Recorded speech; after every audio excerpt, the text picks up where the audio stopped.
Well, thank you so much for having me here. Thank you to Brick and thank you to HandDoc for organizing this webinar, and thanks for inviting us. And my name is Elmar, background in protein chemistry, drug discovery, so co-founder at Cellaris Bio. At Cellaris Bio, we are developing the next generation of cellular target engagement technology, and we really take pride in how we approach and attack challenging drug targets. We believe that we move the frontiers of early drug discovery. So this is a good time to talk about cell target engagement and how we do that new paradigm shift in early drug discovery. By the end of the webinar today, we want to really take home some messages about what microtag cell target engagement is all about, how we use a cell target engagement in an end-to-end fashion to really speed up and de-risk early drug discovery, and then what exactly we do for challenging drug targets. And lastly, our new scalable, automatable cell target engagement approach. I would like to start with the conventional drug discovery efforts. As you well know, currently there are many ways to approach drug discovery and various starting points for drug discovery. One of them is a phenotypic screen, right? So you basically are agnostic to your target. You have your cell model of interest. It could be a mouse or a human or insect cell, and you would screen compounds. It could be a high throughput screen, and you would look for a phenotypic readout, right? In the end, you really want to know what the target is so that you can improve your chemistry. That is one approach. The second approach would be the target-based approach. Now, you could recombinantly express and purify your drug target, and you can source in various drug libraries. You can go for small libraries, large libraries. You can choose your modalities, or you can choose your chemotypes, and there is no limit to that. And essentially, you can source in vitro or in vivo screening assays. There is no shortage of assays you can use, but in the end, you will identify your tool compounds or your experimental therapeutics you want to build your drug discovery program on. And one of the most recent advances in drug discovery is in silico, in essentially computer-aided or machine learning-based approaches, where on a virtual environment, you take the structure of your compound or you take the protein complex altogether, and you would essentially interrogate various compounds to the binding site that you are interested at. You can also supplement this with some in vitro experiments, but eventually leading you to your best compounds. Now, you have got your best compounds, right? So it could be multiple compounds, or it could be a single compound. But the question is, does your candidate engage the target inside the cell? The cell target engagement is really a big question in current modern drug discovery, because you could discover various modalities, you can discover various chemistries, but it really has to prove itself inside the cell. And this is why cell target engagement is changing the game in early drug discovery. And this is why it's important to really emphasize cell target engagement, what it is, how it works, and how it contributes to drug discovery altogether. So it's also important to understand what challenging drug targets are. And in the literature, these have been called challenging targets, undruggable targets, or tough targets. Whatever you call, these are the class of targets that do not behave in a classical way. They do not behave the way the conventional or easy, more approachable targets would behave. So on one hand, you have druggable or the conventional targets, right? These are enzymes, easy, convenient enzymatic targets. These would be transporters that have really defined structures, defined chemistries. These would be receptors and some GPCRs, not all of them, but some GPCRs. But essentially, these are more approachable drug targets, and conventionally, many biotechs and many pharma companies really took preference in druggable targets. Now, it's becoming increasingly clear that in the most recent years, in the last decade, we have exploited a lot of these druggable targets. Now, challenging drug targets are out there, and these present also a set of opportunities that biotech and pharma really want to harvest. Now, what are these challenging drug targets? These are targets that lack a hydrophobic pocket. So essentially, the the active site is not present. You cannot fit a small molecule into an active site. Most of them function via protein-protein interaction. So really, they have to exist inside the cell in its physiological environment so that the binding partners would all exist in one place and provide that structural integrity to the protein.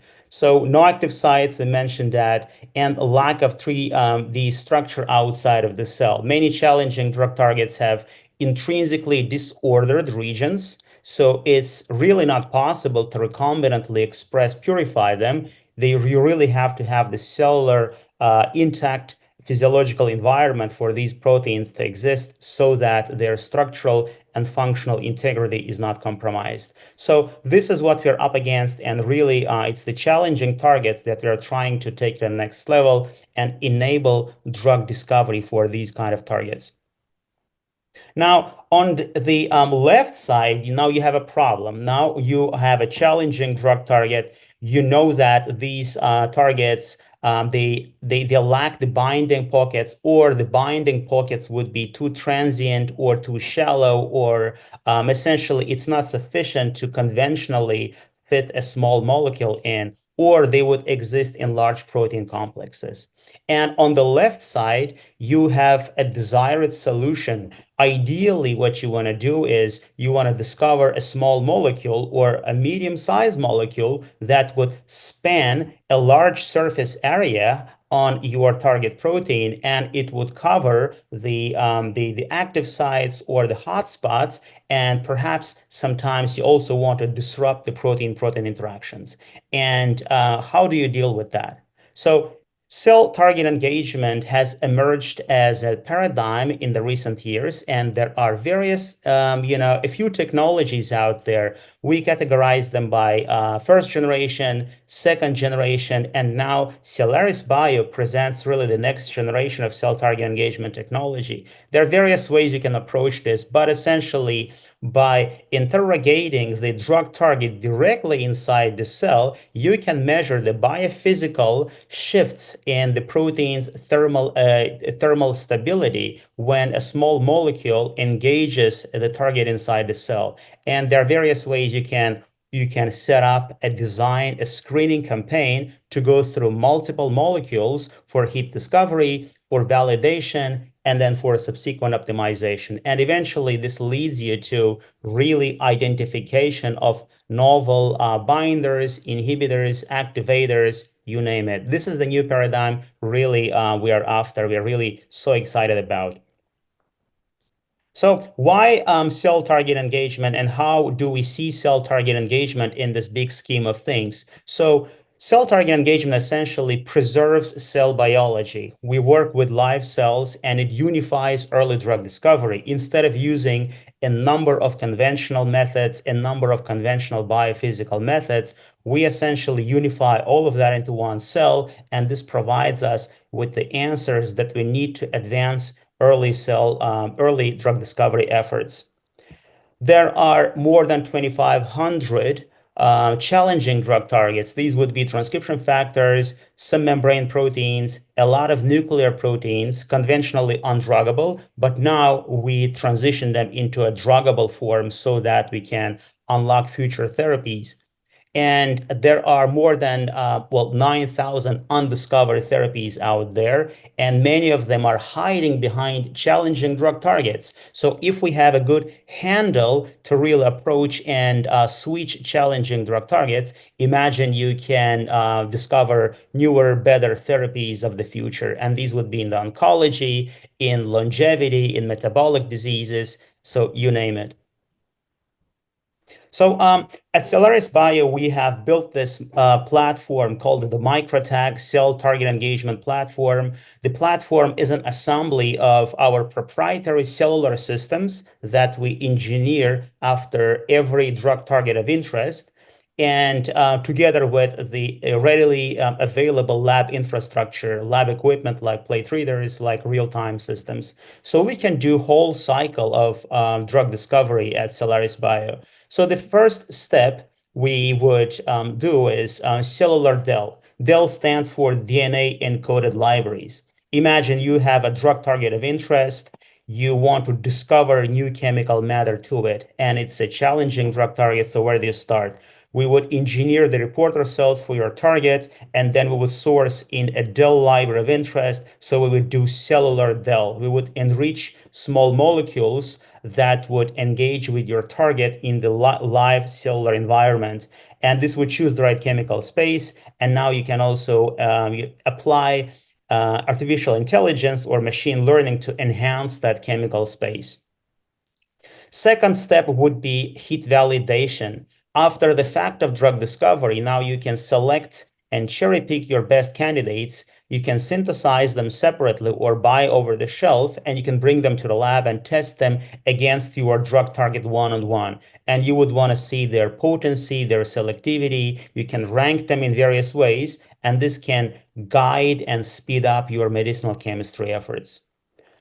Step three is real-time cellular analysis, and we would typically do real-time cellular kinetics. So imagine you would conventionally do SPR or MST type of measurements with purified protein, but you could actually do in-cell kinetics using live intact cells. Essentially, without breaking the cells, you can measure the kinetics, the affinities of engagement. And these also would tell you, provide clues about the target stabilization or destabilization profile. And finally, real-time is cell imaging. So in many cases, when we discover molecular entities binding to challenging drug targets, we want to understand the early pharmacology or early mechanism of action behind that engagement. What happens to the target when a small molecule like a degrader or a molecular glue attaches itself to the target? We can track the target in real time inside the cell. We can see what happens to it. Does it get accumulated? Does it get degraded? Does it get redistributed inside the cell? All of these go into the mechanism of action, and we can monitor that in real time. So it's a full cycle.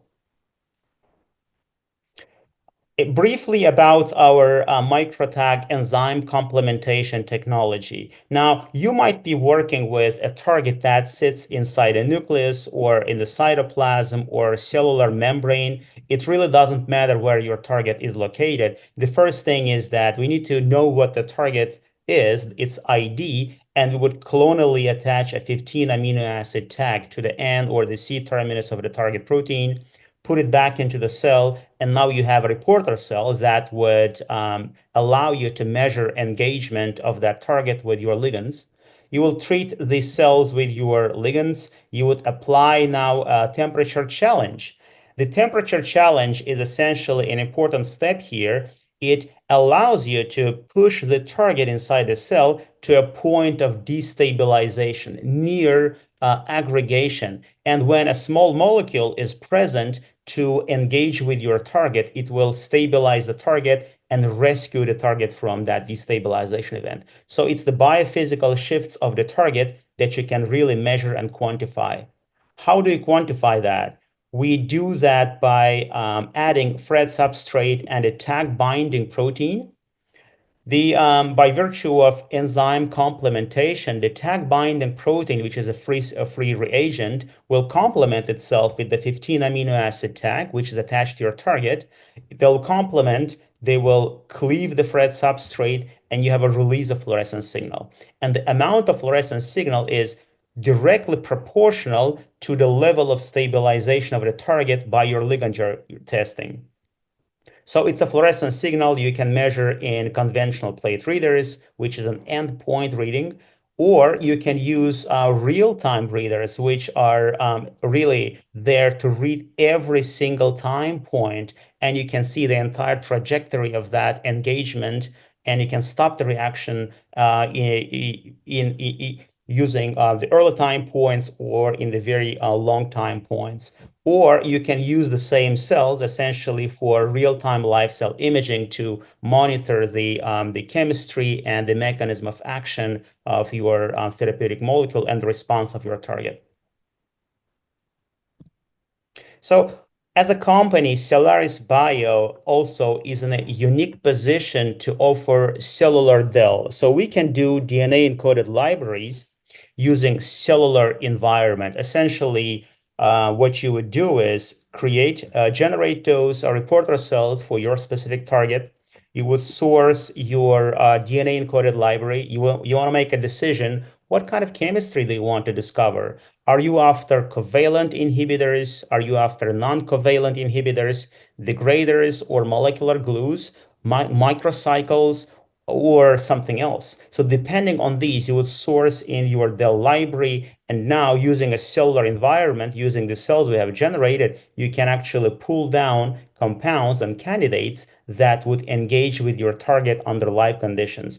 And the way we would set up the experiments would be under selective pressure. We would identify temperature points at which we know that your target would exist under various conformational stages. For example, if the temperature of aggregation of your target protein is 15 degrees Celsius, we would use that temperature, and we would use several temperatures above and below it so that we would provide a complete translational readout off of your target directly from inside the cell.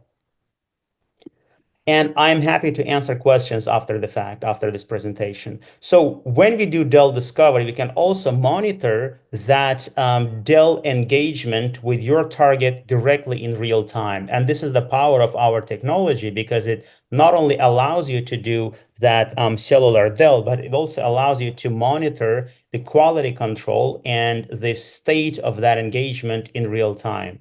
After you have completed your DEL selection, you would go into sequencing and data deconvolution, and essentially it's bioinformatics and all of that conventional workflow really to identify your best candidates, which you can then get back and you can test on these same cells that you have generated. And now you can rank them by potency, by selectivity, and according to your own parameters. So I will try to summarize all of that in one slide. So essentially what we do at Cellaris Bio is a novel cell target engagement technology, and we are the only company currently offering cell target engagement as an end-to-end platform. So as we have seen, we can do DEL discovery, and this works great for challenging drug targets. Targets that do not express and purify, or targets that do not exist outside of the cell, like transcription factors, like membrane proteins. So we can do DEL discovery to identify the chemical matter.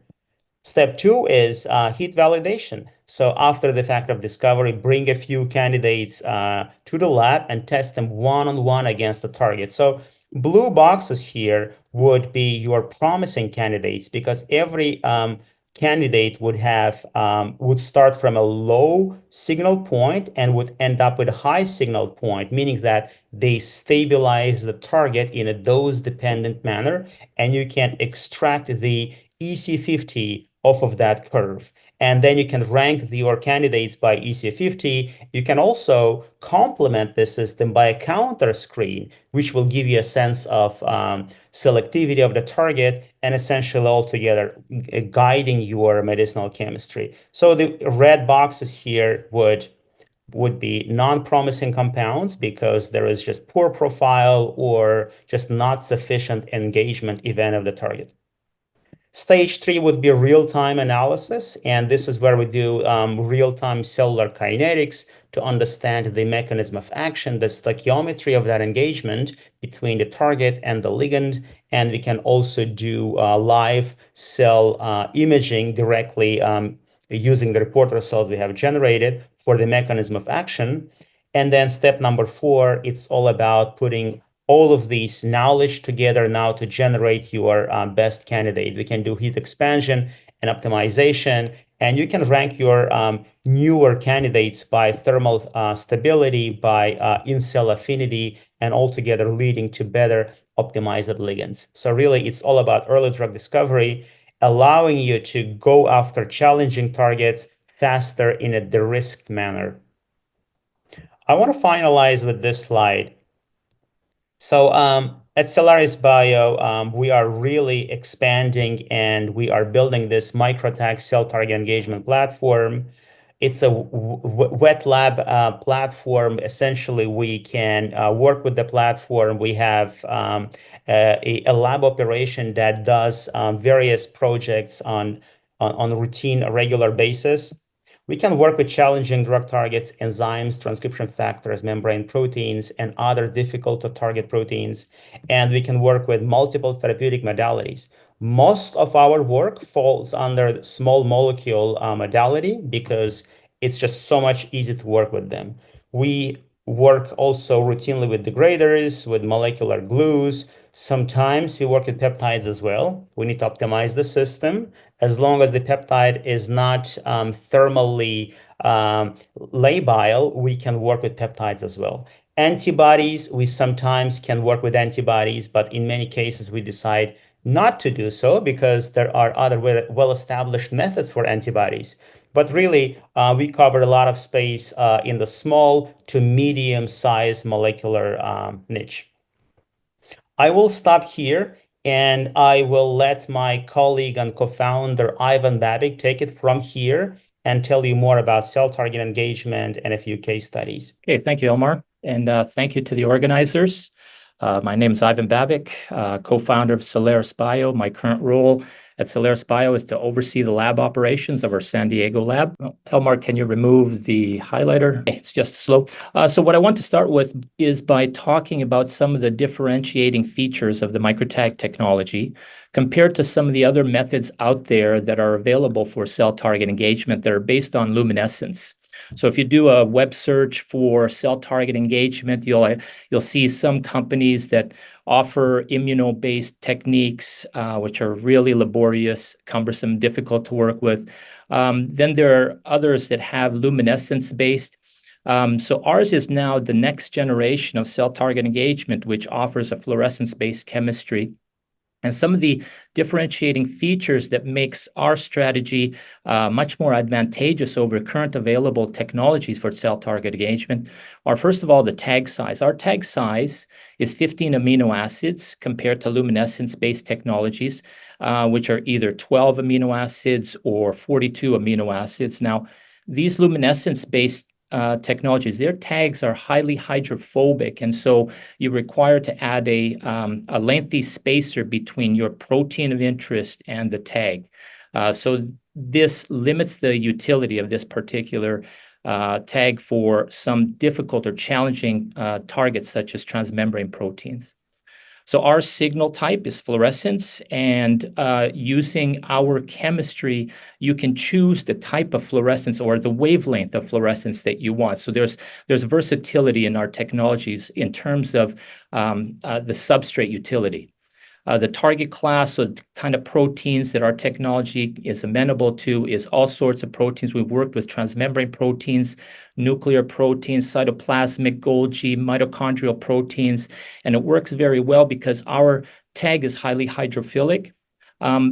The luminescence-based technologies, because they're hydrophobic tag, they're limited to some of the well-behaving enzymes, cytoplasmic proteins, for example, and they have difficulty with transmembrane proteins because that tag, being hydrophobic, is going to bury itself within the plasma membrane or within hydrophobic pockets of that particular protein target. Some of the luminescence-based technologies require you to use tracers. Ours does not involve any sort of tracers. Our signal resolution is in real time, whereas the luminescence-based technologies, you incubate your drug with your cells or protein of interest, and you leave it for an extended period of time, and then you put it into a plate reader to read the endpoint. Whereas ours is more of a mix and detect strategy, and putting into a real-time machine, you can monitor the signal as it develops. And the sensitivities, ours is picomolar up to micromolar in terms of sensitivity.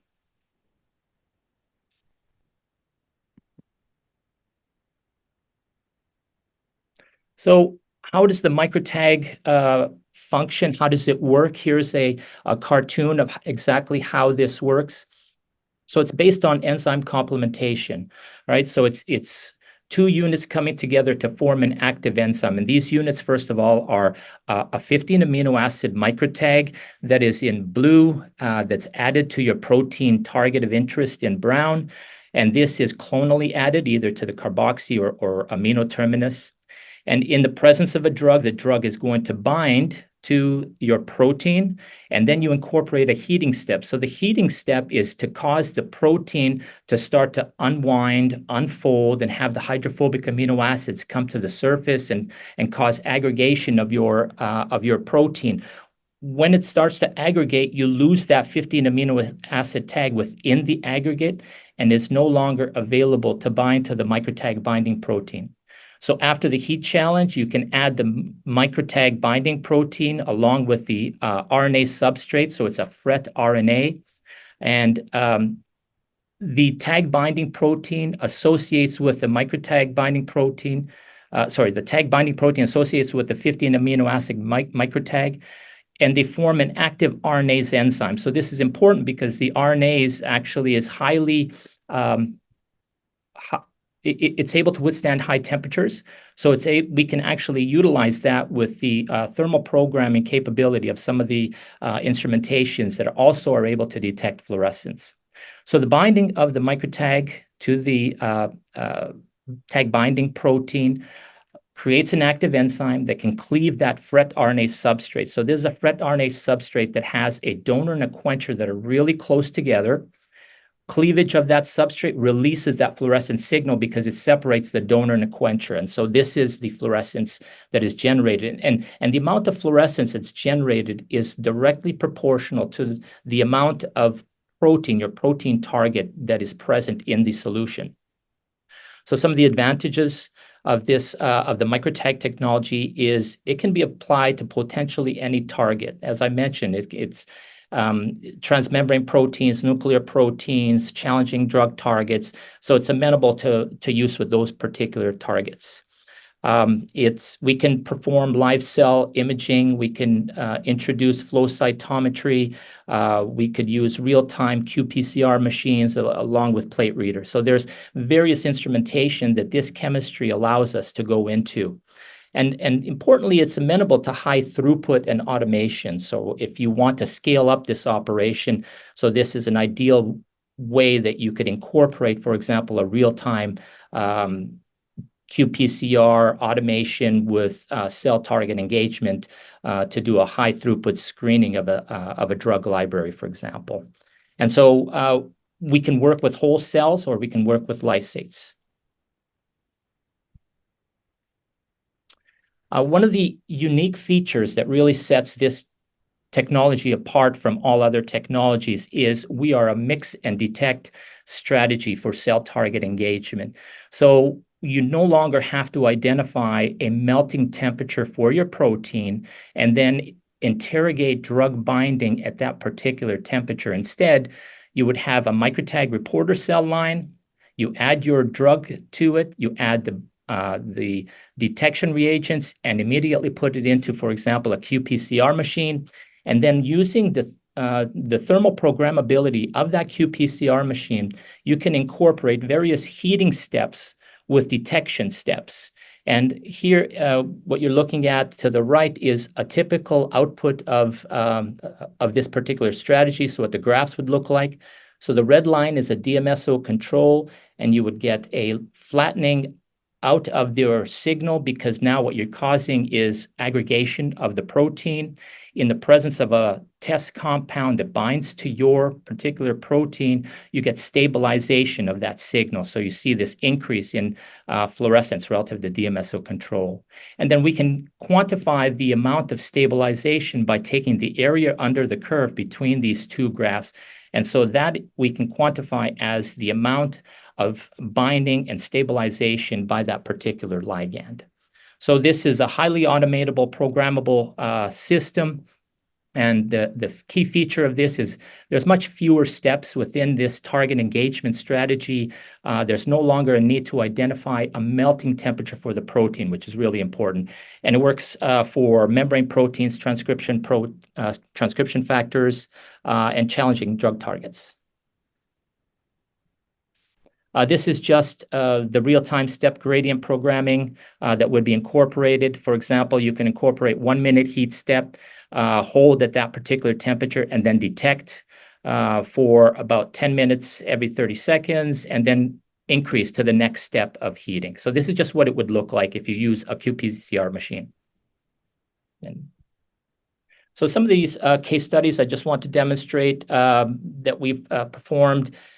The first is a MAP kinase, mitogen activated protein kinase 1. It's a cytoplasmic protein. It's an enzyme, also called ERK2. And some of the quality control, when we onboard a project, we would clonally add the 15 amino acid tag to either the N or C terminus. We would express that in our cell line of interest, for example, HEC293 cells, and then identify that we're only working with a single band and that it's expressed at the correct molecular weight. So we have an antibody to the microtag. And so, for example, MAPK1, you can see it expresses at about 42 kilodalton, so the correct molecular weight. And most importantly, there's only one band, right? So when you're looking at drug binding to this particular protein, you know the signal that we're getting, the fluorescent signal, is going to come from only one protein that is expressed. Then another quality control that we do is that tag amenable to enzyme complementation? How much fluorescent signal do we get? And so for MAP kinase, a significant fluorescent signal relative to the untransfected control. So this now construct is ready to go. We can also perform in vivo cell imaging, right? When we transfect these cells, we can add our FRET RNA substrate and co-express our tag binding protein, and then look at the localization of MAP kinase. And that's what panel C is.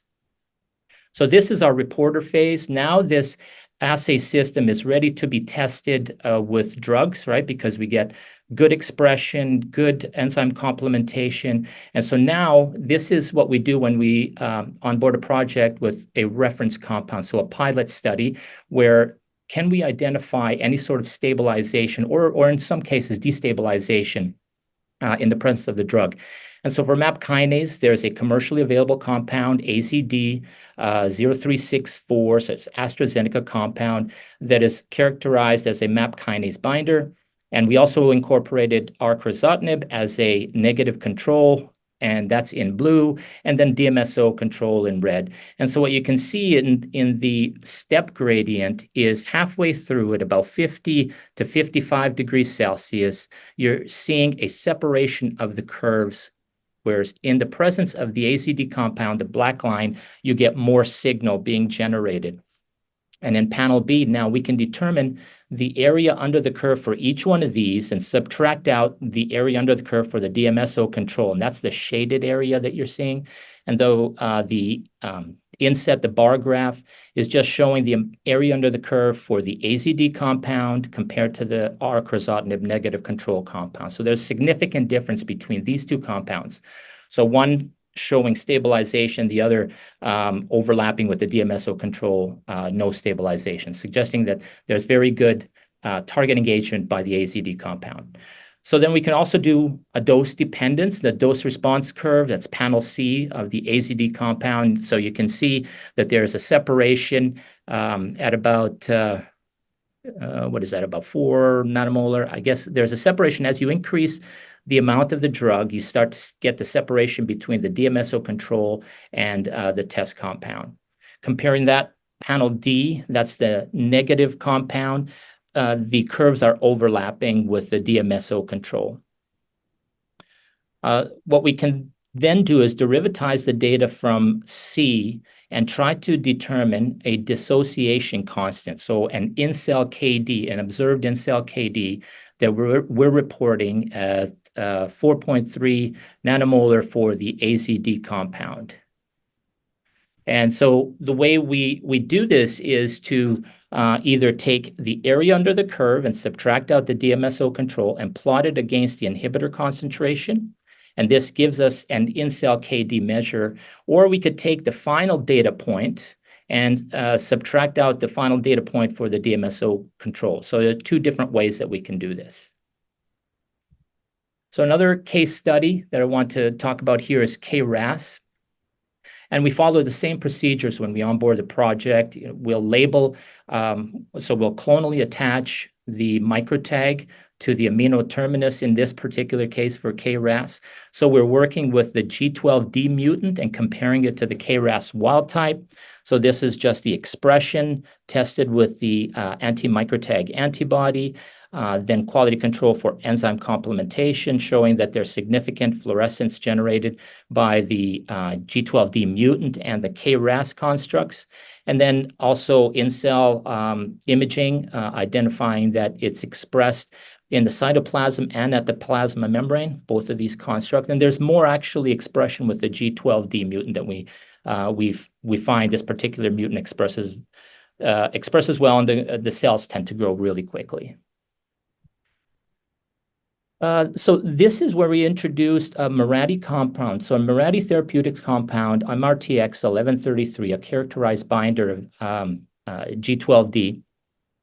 And in the presence of the compound, comparing that to a DMSO control in our step gradient, you can see significant separation in the presence of this compound. And you see the separation at about, about 45 degrees.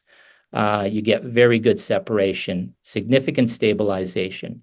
Now, we can then also do a dose dependence, do a dose response curve, and that's panel B, where we can see increasing the concentration of the MRTX 1133 causes an increase in the fluorescence signal. And comparing that to the KRAS wild type in C, there's no separation of these curves in the presence of increasing concentration, so the curves overlap. So in panel D, we can take the data from the dose responsive in panel B and identify an in-cell KD of about 12 nanomolar for this particular drug. So this is an in-cell observed KD affinity measure that we've determined from our step gradient for this particular drug. And then the last case study here, just in the interest of time, I'll go through it rather quickly. MTH1, this is a DNA repair enzyme. So in this case, again, the same sort of profile. We would clonally add the 15 amino acid tag to the carboxy terminus in this case, show it expresses a single band expressed on a Western blot with anti-microtag antibody. Enzyme complementation shows significant fluorescent signal. So now it's ready for a pilot phase where we can introduce reference compounds. And this particular case, prior to this, we just want to demonstrate the real-time thermal profile for this particular construct. So with increasing temperatures, you would get a decrease in the amount of signal because you're getting an aggregation of the target. So you're losing that particular tag within the aggregates. And so what you can see from these are the real-time fluorescence curves from the qPCR machine. With increasing temperatures, you start to see a decrease in the signal, and you can identify a temperature of aggregation for this construct at about 55 degrees. And now this is a conventional way. Using that 55 degrees, we can now interrogate drug binding. So crizotinib is a well-known, well-characterized, commercially available binding molecule for MTH1. And so you can see with increasing concentrations of the drug, you start to see the separation of the curves. And then comparing that with arcrizotinib. So arcrizotinib is an enantiomer of S-crizotinib, and it's well characterized not to be able to bind MTH1. And so the curves are overlapping compared to S-crizotinib. So if you take cycle 10, for example, of these two curves and derivatize this data, which would be the next slide here, to determine an EC50, this is what the fluorescent signals look like. So you can identify an EC50 of target engagement in this particular case. I think it's at about, looks like 60 nanomolar, 50 nanomolar, whereas R-crizotinib, there's just no increase in fluorescent signal. So this is a conventional way that others use to identify, first of all, the temperature of melting, the temperature of aggregation, and then interrogate ligand binding at that temperature. So the step gradient introduced prior to this case study with the KRAS and the MAP kinase, there's no need to identify that aggregation temperature, right? So it speeds up the whole process. And using the qPCR machines, it's highly sensitive way to look at cell target engagement. And so this is my last slide. I just want to mention that we've worked with numerous targets. We have a lab in San Diego. That's where we're located. I presented MTH1 to you. So we have a publication that we're being submitted actually this week that talks about UBE2N, MTH1, KRAS, which we've talked about, and MAP kinase. Now we have papers in press for DHFR, which is in the bottom corner here. So this is a bacterial protein that we, with a collaborator, we're testing for novel inhibitors that would be better than the current modalities being used out there. I believe it's methotrexate. And so that's a paper that we have in press. We have another paper in press with a collaborator that has used our technology for KRAS. We've worked with transmembrane proteins, EGFR. We have another paper being submitted where we've worked with c-Myc, so that should be coming out in press as well. So we have significant experience with numerous transmembrane proteins, nuclear proteins. So these are all challenging drug targets, as Elmar mentioned. And these papers or manuscripts that are coming out, they're just validation of this technology. And so now we've introduced the DEL screening component to our technology as well, which should offer more capabilities for the drug discovery, for anyone involved in drug discovery that wants to incorporate cell target engagement early on. I'll stop here. And again, I want to thank everyone for organizing this webinar.